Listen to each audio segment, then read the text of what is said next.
So today we're going to be using the newest RHA fillers, right? So these are new hyaluronic acids that were just FDA approved not too long ago, and they are called the RHA collection. The beauty about them is that they are the most natural ones that look the most similar to our own hyaluronic acid in our bodies. And because of that, they give a very natural result. So these are pretty much boasted as having the most natural results out there in the industry, which is why we love it, because we all could, use a little boost in confidence, but natural is queen, and we always want to try to keep that as much as possible, okay? All right, so we're going to start doing a little bit on the cheeks just to kind of lift a little bit. We're going to be targeting our nasolabial folds here. That's the main area that you wanted to treat, right? All right, so because of that, what we're going to do is we're going to try lifting a little bit of the tissue with the hyaluronic acid. We're going to use a little bit of a thicker hyaluronic acid in this area, and then once we've lifted this, improved this, we're going to go ahead and fill and just soften a little bit there. Okay? Little pinch.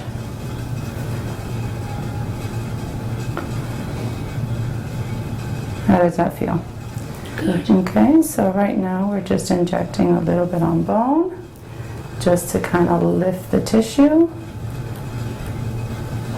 We're going a little bit at an angle. These are usually pretty safe areas to treat. No area in the face is the safest. Actually, no area in the face is safe, but these are safer areas.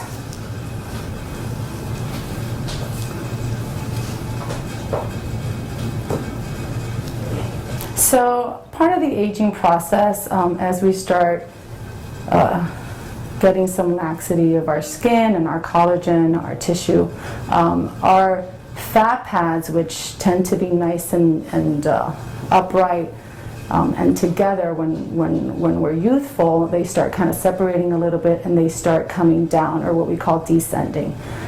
When that happens, it starts building a little bit of accumulation here, which makes this fold look a little bit worse.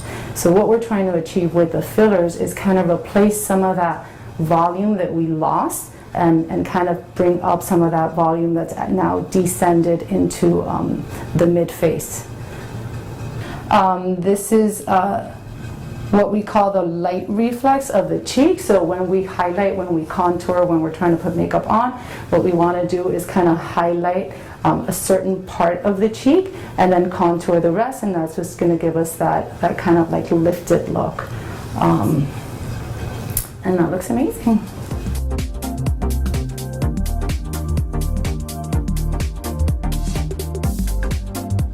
So now, Iman, what we're going to do is we're going to target the actual area that bothered you the most, which is this nasolabial.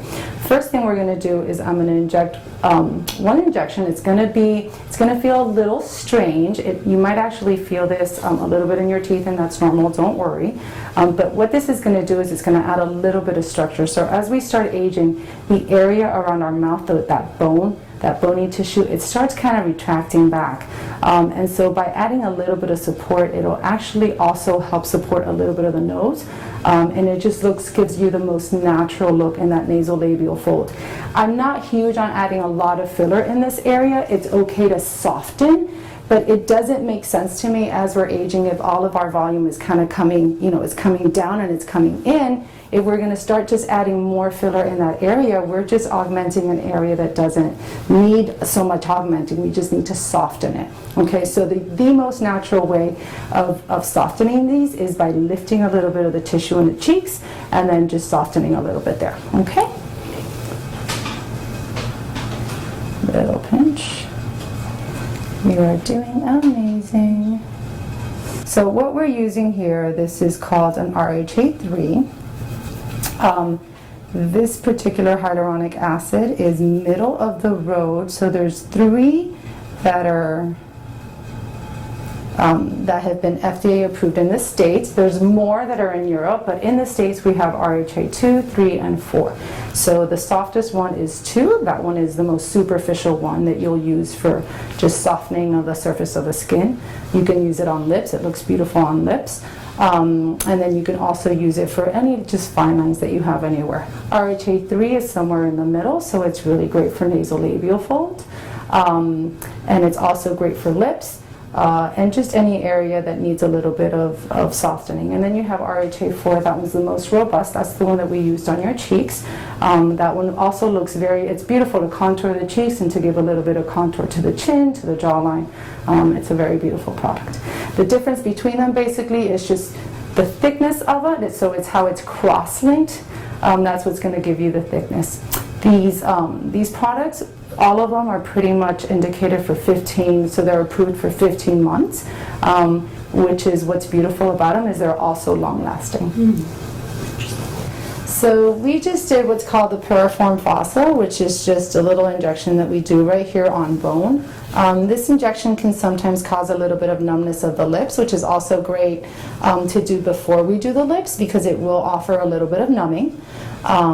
So I love to do that one first. And now what we're going to do is we're actually going to go into the soft tissue of the nasolabial.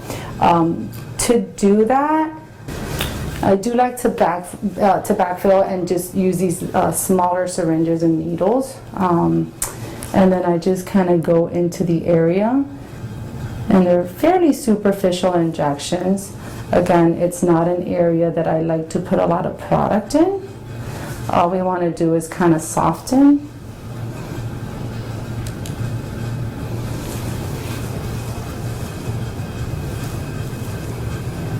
And usually it's not a very bloody technique.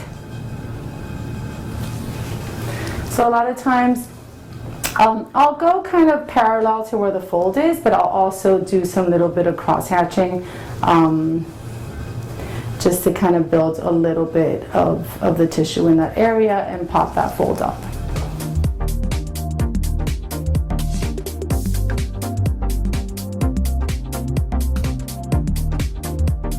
So one of the beautiful things about these products, and the reason their claim to fame really is just how natural they are. Again, they integrate really well into your tissue because they look so much like your own hyaluronic. Our hyaluronic acid, remember, is there to support, to give hydration and support to the tissue. And so one of the beautiful things about these products is that they're really made for dynamic areas, right? So for areas where you're moving a lot, because it integrates so well, it doesn't just look really well at rest, but when you're moving, you're talking, you don't see the product. You basically just see, it's just your tissue moving, right? So nobody can tell. They're undetectable. Nobody can really tell that you have any product in your face. Awesome.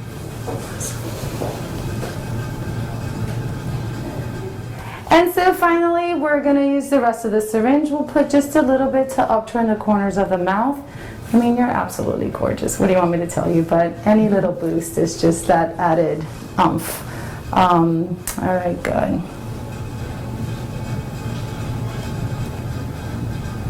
So this side is just a little bit lower than the left side, and that's totally normal. Our sides are siblings. They're not identical twins, so it's okay to have asymmetries. I always say we don't necessarily need perfect symmetry. Actually, perfect symmetry can look strange sometimes. And so we want to make sure that we help any big asymmetries in our face, but we don't have to be perfectly symmetric. That's not always the goal.